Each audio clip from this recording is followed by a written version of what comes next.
She is born intelligent, curious, capable, observant. But she is also born into context.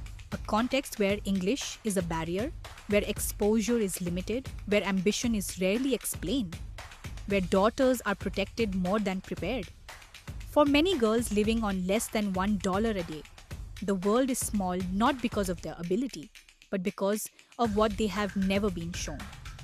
They may never be taught how their bodies work, how money works, how to save, why early marriage limits opportunity, how education changes the trajectory of a life, how to communicate clearly and advocate for themselves.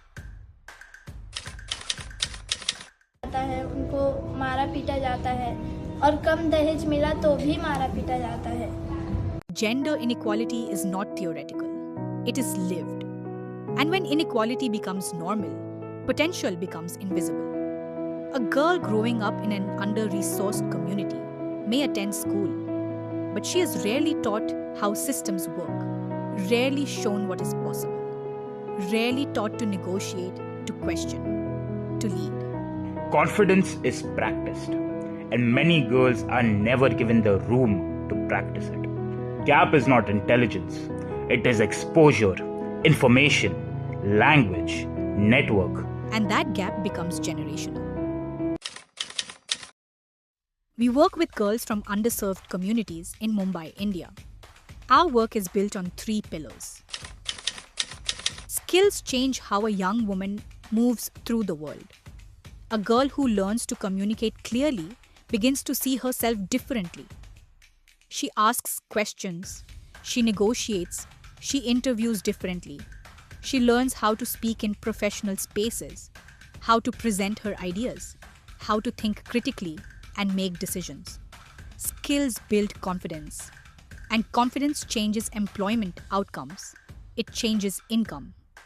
And over time, it changes expectations for the next generation. Skills are not personality, they are practice. So our girls practice. Public speaking, debate, dialogue, leadership. Exposure expands what young people believe is possible, because exposure changes the size of a girl's world.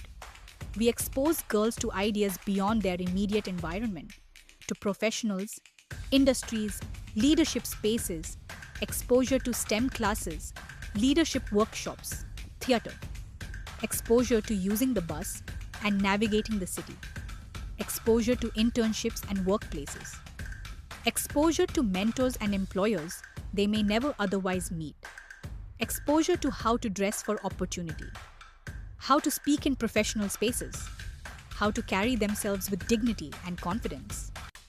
For girls living in poverty, these lessons must be intentionally created. Capability is not the barrier. Access is. Opportunity often travels through networks, and networks determine net worth. So we build bridges. We introduce our girls to industry, to business leaders, to employers, to mentors who can open doors that talent alone cannot. When girls gain skill, their confidence grows. When the world expands through exposure, their ambitions grow. And when access becomes possible, a young woman's future and her family's future begins to change. We begin working with students immediately after they complete 10th grade, a key academic milestone in India. At this stage, students from public or municipal schools enter private junior colleges. For the first time, they face new barriers. English as the primary language, unfamiliar environments, social spaces they have never navigated before. An intensive program designed to prepare students for the realities of college life. During this program, we focus on English communication, public speaking, team building, how to ask questions in class, how to build friendships and peer networks, gender awareness and health education. Students participate in structured activities, including debates, elocutions, speech and drama, public speaking sessions, collaborative discussions, and problem solving. Because confidence cannot be taught through lectures, it must be practiced. For many participants, This is their first time standing on a stage. One exercise we call the confidence walk invites every student to walk across the stage and introduce themselves. A simple act, but often the first moment of public confidence. This 1 week begins to change how they see themselves.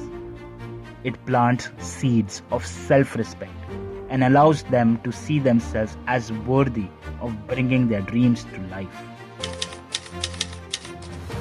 छोड़ दे school, college क्यों जाना है? कुछ काम कर ले। तुझे शादी ही करनी है तो पढ़ाई पे पैसे बर्बाद क्यों करे? घर चलाना सीख, अपने भाई बहनों का ध्यान रख। For many girls, this is the pressure they face at home. So we support families in a very practical way. Each month, we provide ration packets for the entire household. In many ways, this becomes the wage we pay the girls, so families allow them to remain in college. Every ration packet includes essentials: rice, flour, dals or pulses, spices, ghee or oil, sugar, salt. When survival is the priority, education becomes a luxury. So we remove that barrier. Skills build her voice. Exposure expands her vision. Access opens opportunity. Now she negotiates salary. She understands her value. She asks for fair pay. She delays early marriage. She chooses when and if to marry. She questions stigma. She questions traditions that limit her future. She speaks where she was once silent. No woman in my family ever went to school. Today, I teach children in my community.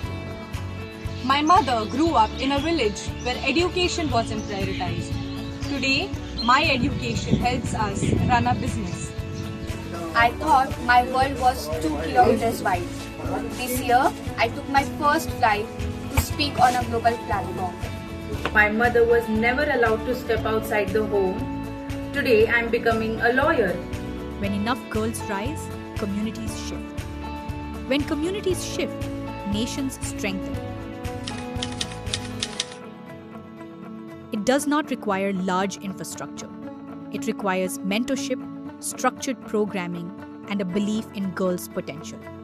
Communities anywhere can replicate this approach. If we can help you build the KurNiv model in your country or community, reach out.